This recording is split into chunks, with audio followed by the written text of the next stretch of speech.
WBUR Podcasts, Boston.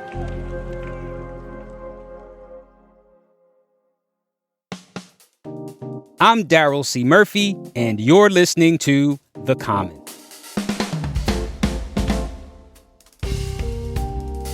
It's the final day of our three-part series looking at the cannabis industry here in Massachusetts.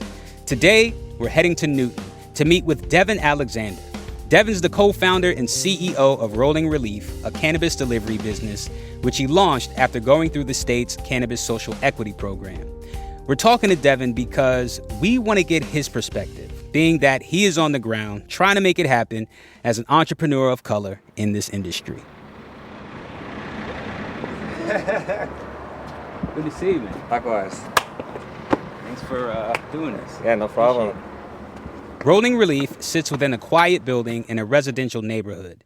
Devin brings us up the back stairs and into the Rolling Releaf headquarters. It's not a super big space. He says it's about 1,500 square feet, but it serves as an office and a holding space for the products they deliver. All right, so we're all signed in. Correct. And we are at the Rolling Releaf headquarters. Yes, sir. Which is pretty chill, pretty regular. No, we're probably the most boring license type in terms of like seeing the facility. We're not growing anything here. We're not producing anything here. We're basically just storage, and that's why delivery was so attractive to us. It's cost way less to get a delivery operation off the ground than it does for a retail operation for sure. Just try to give it a bit more of a homey feel as well, because obviously we spend a lot of time here, so we want this to feel as much as home as possible. Rolling Releaf primarily relies on online orders. Customers log on to the Rolling Releaf website, select the products they want to buy, and upload an image of their ID to prove their identity and age. From there, the order heads to Rolling Releaf headquarters for Devin and the team to fulfill. So it's kind of like a restaurant, right? If somebody doesn't call, doesn't have any questions, they just put their order in, and a receipt will shoot out right at dispatch, right? So usually, you just see it pop out. Got an order, you know what I'm saying? And then boom, we take the order, we take the slip, we see what the items are, we see pickup time. So this is edibles, right? It's all edibles. Then we'll go over to our vault, open up our vault. Okay, we're entering the vault. And then, it's basically like going shopping. You look at what's on the list, and then you find it here. Boom, boom, boom. So we have the gummies, edibles, we have flour, pre-rolls. So you have everything on these like metal On the shelves. racks, yeah. And that's what's so dope about our menu. Like everything on our menu is all by local, small-owned Massachusetts operators. So when you make a purchase through Rolling Relief, you support two local businesses with just one purchase. I saw a couple articles where like people talking about like the quality of the stuff and like the testing and all of that stuff. Like, how do you handle that? Oh, I sample everything before I put it on my menu. I'm a big connoisseur. My first cannabis job was as a bud tender, so I would always have conversations with people, at least 40, 45 conversations, individuals a day. So it really gave me a lot of market insight on what people want and what people see. So that I feel like that gave us a competitive advantage when it came to crafting our menu.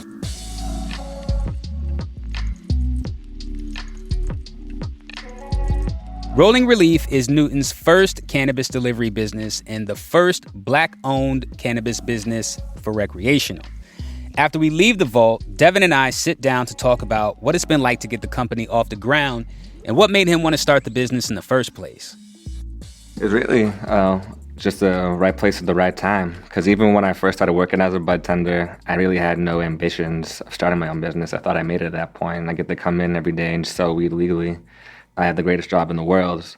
But, time goes on, right? And then my mother as well. We're very close. We're 16 years apart in age. And so she instilled a lot of confidence in me. She always supported me. Cannabis was never seen as a bad thing in my family. There was always people from the outside that wanted to make it, seem like this awful thing. But I never once saw it as that. And so I've been connected with cannabis for many years.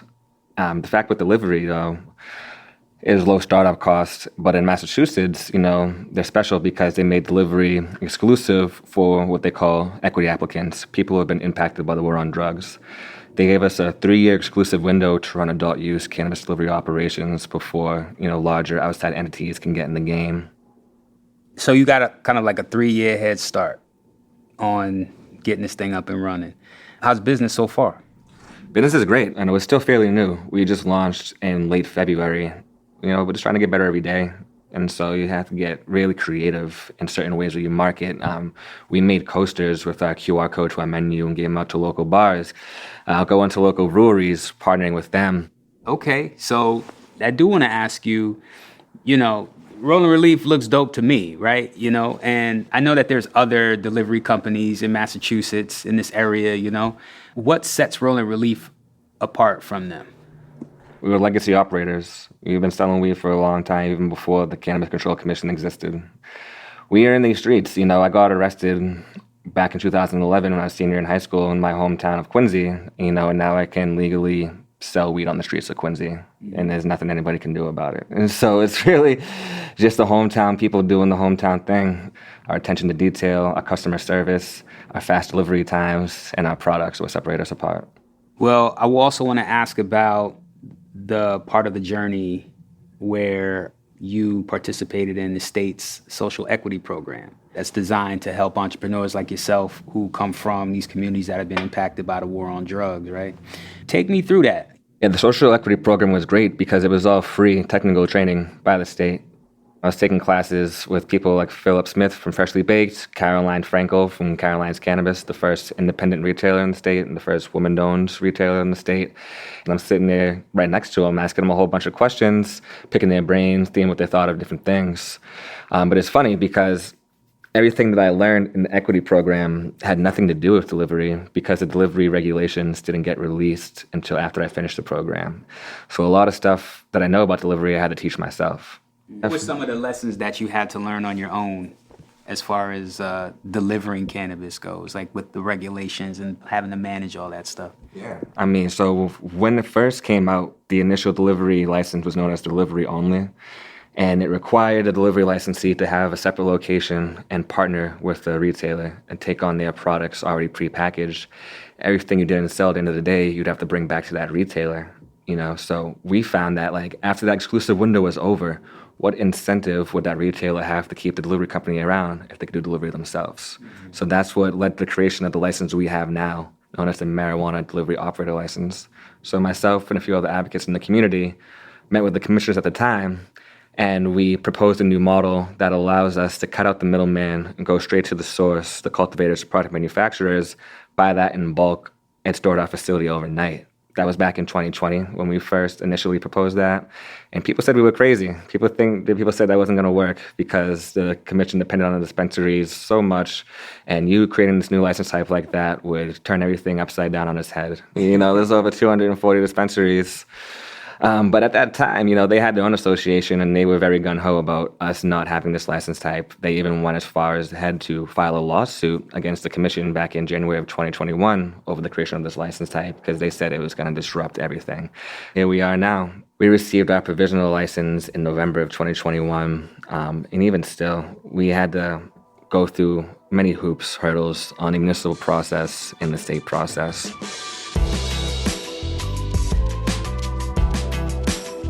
We'll be right back.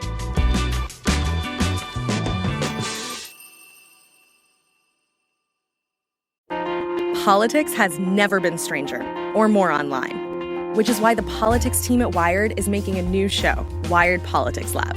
It's all about how to navigate the endless stream of news and information and what to look out for. Each week on the show, we'll dig into far-right platforms, AI chatbots, influencer campaigns, and so much more. Wired Politics Lab launches Thursday, April 11th. Follow the show wherever you get your podcasts.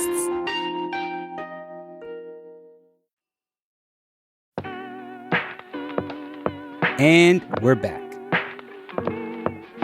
I want to step back and go back to when you decided to come here to Newton. Take me through that process.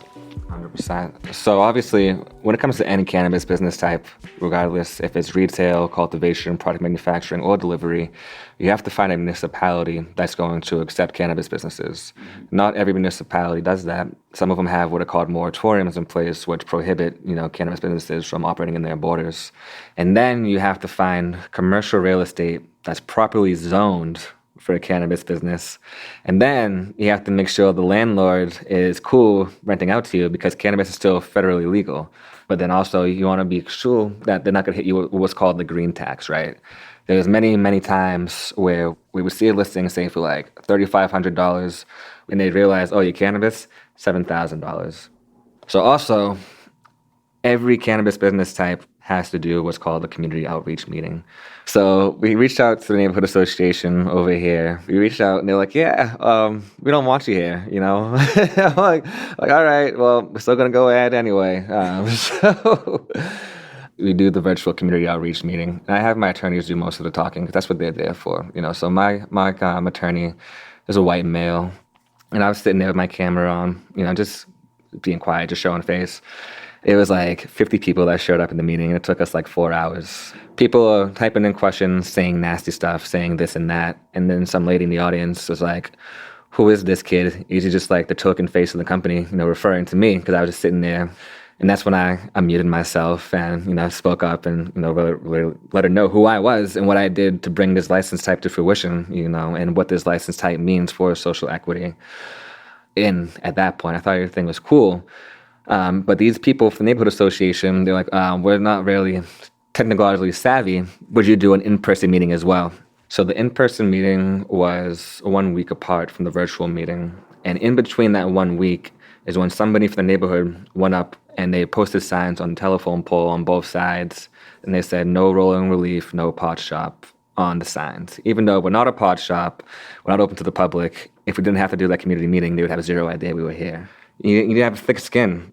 Yeah, so, you know, with the social equity program, you know, you have these benefits, you know, you get that 3-year head start, but it's also very heavily regulated. What do you think of that? Because those two things just, I feel like those two ideas are just butting up against each other. This idea of creating opportunities for, you know, these entrepreneurs who need it, but also like there's a lot of surveillance that has to happen, you know what I mean?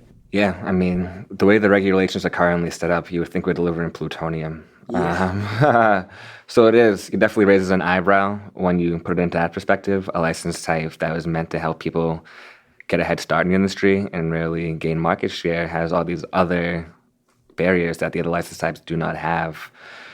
That's where the activism work comes in, and that's where, you know, being an owner gives more weight to your voice. It's like, no, I ran the numbers, I'm running the operations now. Trust me when I tell you this needs to happen. Yeah, for the delivery business specifically, what would you like to see change to improve things? What would make your life easier?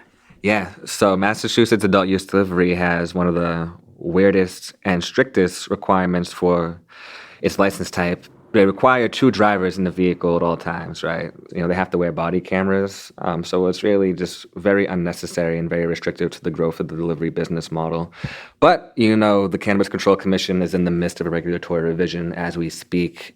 Another big thing we're pushing for is the ability to deliver to hotels. We can't deliver to hotels right now. We also can't deliver to federally subsidized housing due to cannabis federal legality.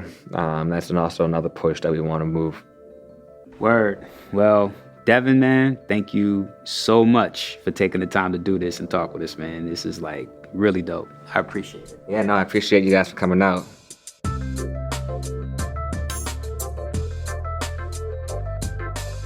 That's Devin Alexander, co-founder and CEO of Rolling Releaf.